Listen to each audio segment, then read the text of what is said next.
Assalamualaikum warahmatullahi wabarakatuh. Saya Uciatun, NIM 22233091101.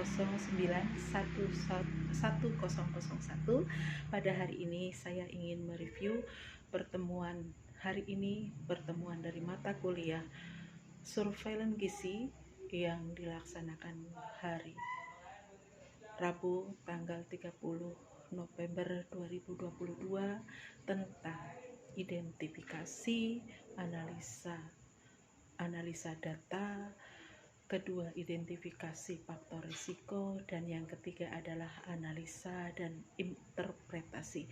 Baiklah, yang pertama saya akan menyampaikan review tentang analisa data.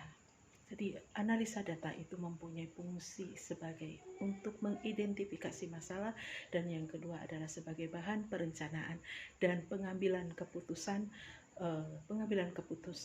untuk bagaimana tindakan selanjutnya dari masalah gizi yang ada.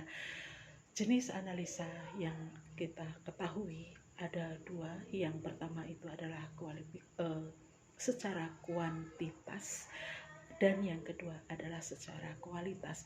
Kalau secara kuantitas kita mungkin lebih mengertinya adalah mendeskripsikan dengan nilai, dan yang kedua adalah kalau kualifikasi itu adalah pakai menggunakan analisa naratif. Proses dari analisa data ini adalah kita harus mengetahui dulu bagaimana masalah yang ada, selanjutnya kita sampai mereduksi, dan hasilnya akan kita ketahui sebagai bahan untuk perencanaan. Dan ini analisa surveillance gizi ini sebagai bahan untuk mengetahui masalah yang ada di wilayah dan juga masalah-masalah lain yang sedang berkembang.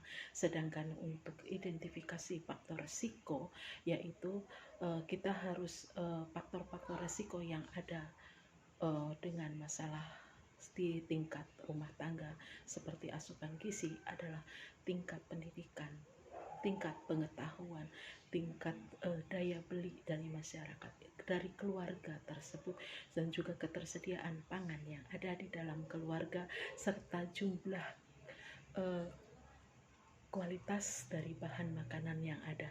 Sedangkan untuk di masyarakat itu dipengaruhi oleh ketersediaan dari bahan makanan tersebut, keterjangkauannya, tingkat pendidikan dari masyarakat, serta daya beli dan keadaan bahan yang ada, serta yang terakhir adalah dengan status keluarga, baik itu status ekonomi maupun status pendidikan atau status keluarga yang lainnya. Yang kedua adalah faktor penyakit. Faktor penyakit infeksi di bagian rumah tangga itu paling banyak dipengaruhi oleh keadaan kesehatan lingkungan di wilayah keluarga tersebut. Yang kedua adalah sanitasi higienik perorangan. Yang ketiga adalah jangkauan pelayanan kesehatan yang ada di wilayah tersebut, dan yang seterusnya adalah tentang status gizi, ekonomi, keluarga, dan tingkat pendidikan, serta sarana air bersih yang tersedia di dalam keluarga. Sedangkan untuk masyarakat, faktor risiko yang mempengaruhi dari penyakit infeksi ini adalah dengan adanya jamban keluarga, presentasi sarana air bersih, sarana prasarana kesehatan, dan juga perilaku hidup bersih dan sehat.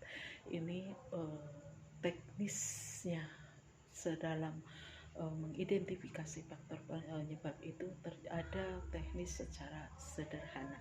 Sedangkan materi yang ketiga tentang analisis dan interpretasi, bahwa kita tahu analisis data itu ada tiga. Yang pertama dengan analisis data dengan membandingkan, yang kedua adalah dengan membuat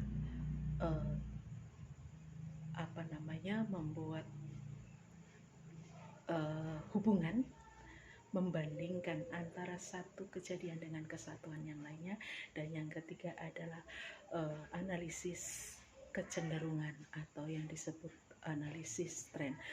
Masing-masing dari analisis ini seperti contohnya adalah sebagai analisis perbandingan, maka akan dibandingkan dari suatu masalah yang satu dengan masalah yang lain atau dengan menggunakan tahun. Misalnya tahun 2002 cakupan pemberian tablet tambah darah kepada remaja putri di tahun 2001 dan 2022.